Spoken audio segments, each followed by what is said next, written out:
Hello दोस्तों, आप सभी का स्वागत है SRG ट्यूशन की एक नई वीडियो में। आज की वीडियो में हम पढ़ेंगे बायोलॉजी का chapter 6 molecular basis of inheritance का एक इम्पॉर्टेंट टॉपिक जिसका नाम है search for the genetic material. इस टॉपिक में हम पढ़ेंगे कि कौन कौन से एक्सपेरिमेंट हुए जिनसे हमें पता चला कि जो DNA है वो हमारा जेनेटिक मटेरियल है। ठीक है, तो इस टॉपिक में 3 एक्सपेरिमेंट दिए गए हैं, जिसमें हमारा है पहला ग्रिफिथ एक्सपेरिमेंट, सेकंड हमारा है MacLeod Avery and McCarty experiment, third हमारा है हार्शे एंड चेज एक्सपेरिमेंट। ठीक है, सो इन तीनों एक्सपेरिमेंट को हम वन बाय वन पढ़ेंगे और हम देखेंगे लास्ट में कि DNA हमारा जेनेटिक मटेरियल कैसे है। ठीक है, सबसे पहले हम पढ़ते हैं ग्रिफिथ एक्सपेरिमेंट। सो ग्रिफिथ एक्सपेरिमेंट पढ़ने अगर हम एक्सपेरिमेंट पढ़ने जा रहे हैं तो हमें पता होना चाहिए एक्सपेरिमेंट में उन्होंने किस किस चीज़ों का यूज़ किया। ग्रिफिथ ने अपने एक्सपेरिमेंट में 2 चीज़ों का यूज़ करा। एक उन्होंने लिया बैक्टीरिया, ठीक है, जिसका नाम था स्ट्रेप्टोकोकस निमोनिया, और एक उन्होंने लिया माइस, ठीक है, मीन्स जो चूहा होता है हमारा। अब जो स्ट्रेप्टोकोकस निमोनिया थे उनमें उन्होंने 2 स्ट्रेन चूज करी। ठीक है, स्ट्रेन मतलब आप एक तरीके से समझ सकते हैं 2 अलग अलग प्रजाति उन्होंने सिलेक्ट करी। एक थी एक एस स्ट्रेन और एक आर स्ट्रेन। सो एस स्ट्रेन की क्या खासियत थी और आर स्ट्रेन की क्या खासियत थी, पहले हम ये देखते हैं। तो जो एस स्ट्रेन बैक्टीरिया होते हैं उनके ऊपर एक पॉलीसेकेराइड की कोट होती है, और जो आर स्ट्रेन होते हैं उनके ऊपर पॉलीसेकेराइड की कोट नहीं होती। यहाँ से हम क्या करते हैं, दोनों को डिस्टिंग्विश करते हैं, मीन्स अलग अलग करते हैं। सेकंड जो पॉइंट आता है वो है जो एस स्ट्रेन बैक्टीरिया हैं वो स्मूथ कॉलोनीज को प्रोड्यूस करते हैं जब हम उन्हें किसी भी कल्चर प्लेट में ग्रो करवाते हैं। ठीक है, और जो आर स्ट्रेन है वो रफ कॉलोनी प्रोड्यूस करते हैं जब हम उन्हें किसी भी कल्चरल प्लेट पे ग्रो कराते हैं। सो जो हमारे एस स्ट्रेन बैक्टीरिया होते हैं वो वायरलेंट होते हैं, मीन्स उनसे हमें कोई डिजीज हो सकती है। ठीक है, और वो क्या कॉज करते हैं, निमोनिया कॉज करते हैं, मीन्स वो हमारे लिए हानिकारक हैं और हमें निमोनिया कॉज करते हैं। और जो आर स्ट्रेन होते हैं वो नॉन वायरलेंट होते हैं, हमारे लिए हानिकारक नहीं होते और ना ही निमोनिया कॉज करते हैं। ठीक है, सो उन्होंने जो एनिमल यूज़ करा था वो मैंने आपको बता दिया कि उन्होंने माउस यूज़ करा था। अब हम उनके एक्सपेरिमेंट को पढ़ते हैं कि उन्होंने किस तरीके से एक्सपेरिमेंट करा। उन्होंने सबसे पहले क्या करा, स्टेप 1 में उन्होंने क्या करा, जो हमारे एस स्ट्रेन बैक्टीरिया थे उन्हें माइस में इंजेक्ट करा। माइस में इंजेक्ट करा तो माइस को निमोनिया कॉज हुआ और उसकी डेथ हो गई, माइस डाइड। ठीक है, अब उन्होंने फर्स्ट एक्सपेरिमेंट को दोबारा से करा, लेकिन यहाँ पे जो बैक्टीरिया लिया उन्होंने वो लिया आर स्ट्रेन बैक्टीरिया। और जब उन्होंने आर स्ट्रेन बैक्टीरिया को माइस में इंजेक्ट करा तो माइस सरवाइव कर गया या फिर वो जिंदा था। ठीक है, मीन्स आर स्ट्रेन की वजह से उसकी मौत नहीं हुई।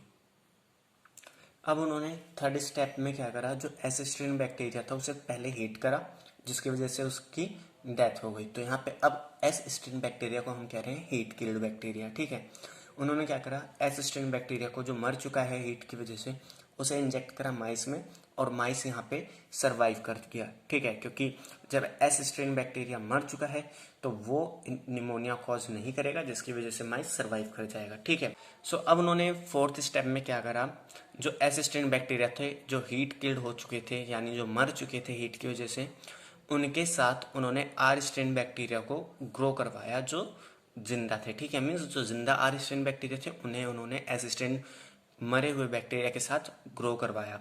और जब उन्होंने फिर वहाँ से बैक्टीरिया को उठाया और माइस में इंजेक्ट करा तो उन्होंने क्या देखा, जो माइस है वो मर चुका है। ठीक है, मीन्स माइस जो है डाइड हो गया।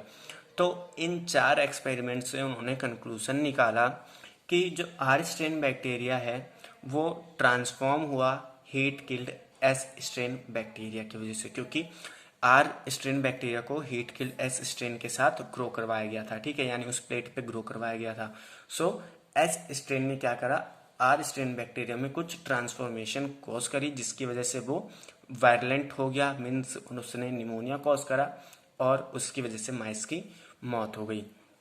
सो उन्होंने कहा ट्रांसफॉर्मिंग प्रिंसिपल, ठीक है, मीन्स जो जेनेटिक मटेरियल है जो ट्रांसफर हुआ आर एस स्ट्रेन से आर स्ट्रेन में, उस जेनेटिक मटेरियल को उन्होंने कहा ट्रांसफॉर्मिंग प्रिंसिपल, क्योंकि उस टाइम तक हमें नहीं पता था कि वो जेनेटिक मटेरियल क्या है, तो इसलिए उन्होंने क्या नाम दिया, ट्रांसफॉर्मिंग प्रिंसिपल।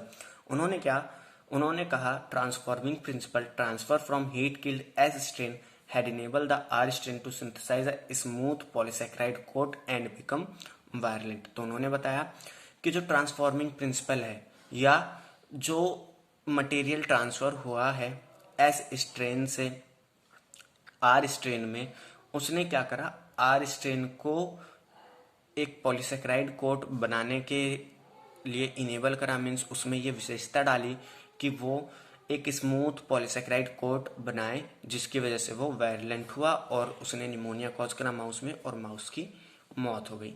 ठीक है। सो यहाँ से हमें ये पता चला कि कोई ना कोई तो ऐसी चीज़ है जो एक ऑर्गेनिज्म से या हम कहें एक जनरेशन से दूसरे जनरेशन में ट्रांसफ़र होती है। ठीक है, लेकिन वो क्या चीज़ थी वो हमें नहीं पता थी। सो उसके लिए अब हम देखेंगे एवरी मैक्लियोइड एंड मैकार्टी एक्सपेरिमेंट। अब इन्होंने अपने एक्सपेरिमेंट में करा क्या, हम ये समझते हैं। अब देखिए, जो ग्रिफिथ ने अपना एक्सपेरिमेंट करा था उसमें उन्होंने क्या करा था, एस स्ट्रेन बैक्टीरिया को हीट किल्ड करा था। ठीक है, और उस एस स्ट्रेन की वजह से आर स्ट्रेन में ट्रांसफॉर्मेशन आई।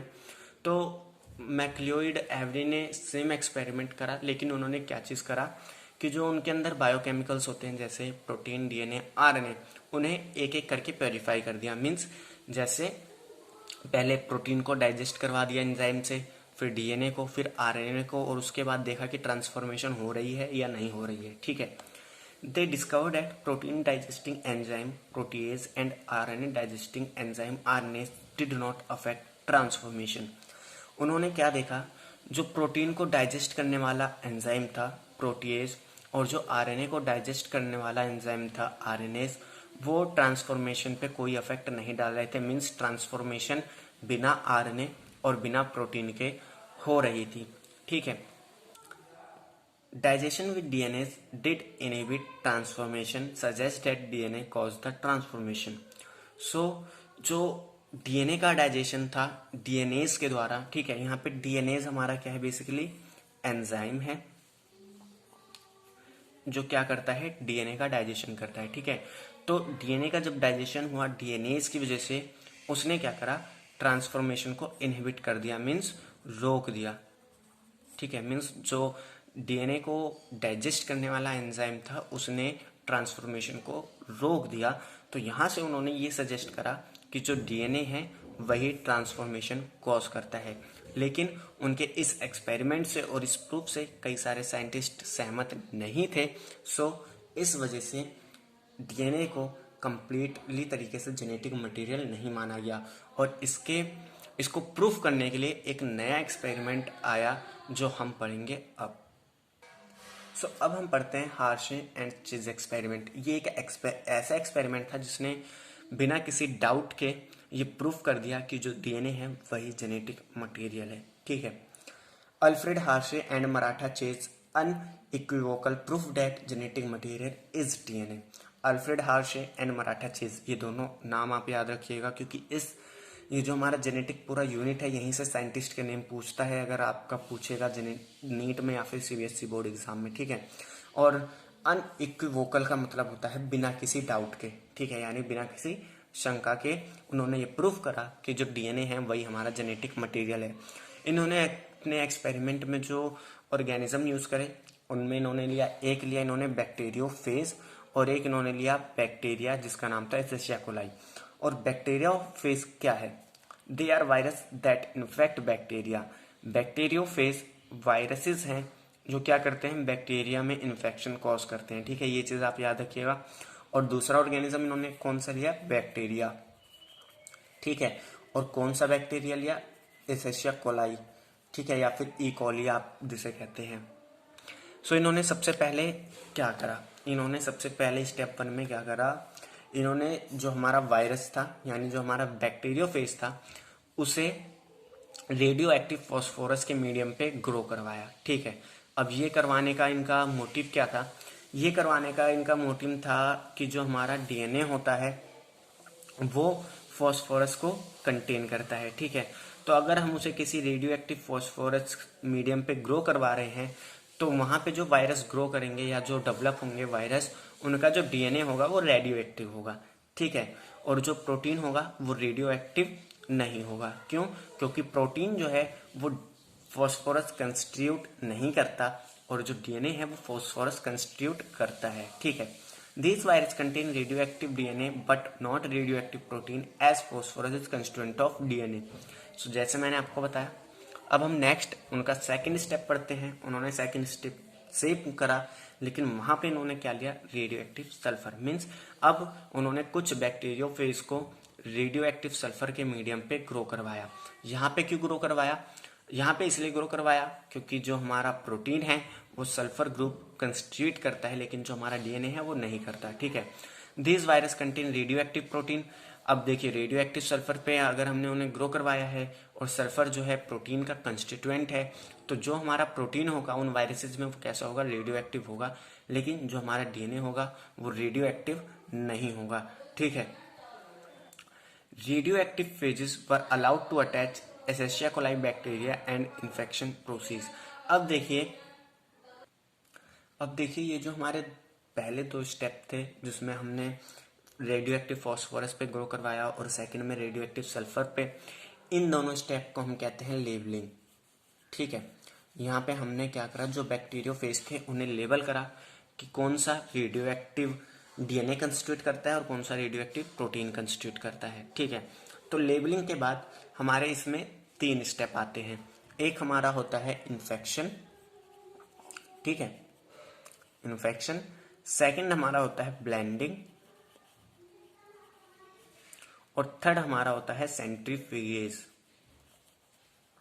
ठीक है। सो ये 3 हमारे इसके बाद क्या होता है? स्टेप होते हैं। तो जब हमने लेबलिंग कर ली उसके बाद हमने क्या करा?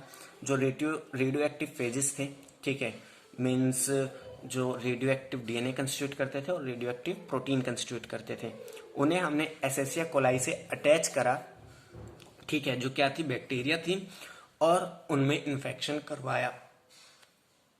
अब देखिए ये जो एक्सपेरिमेंट हुआ ये दो अलग अलग तरीके से हुआ। कैसे? कुछ हमने एसेशिया कोलाई लिए, उनमें हमने रेडियो एक्टिव डीएनए वाले बैक्टीरियोफेज से क्या कराया? इन्फेक्शन कराया।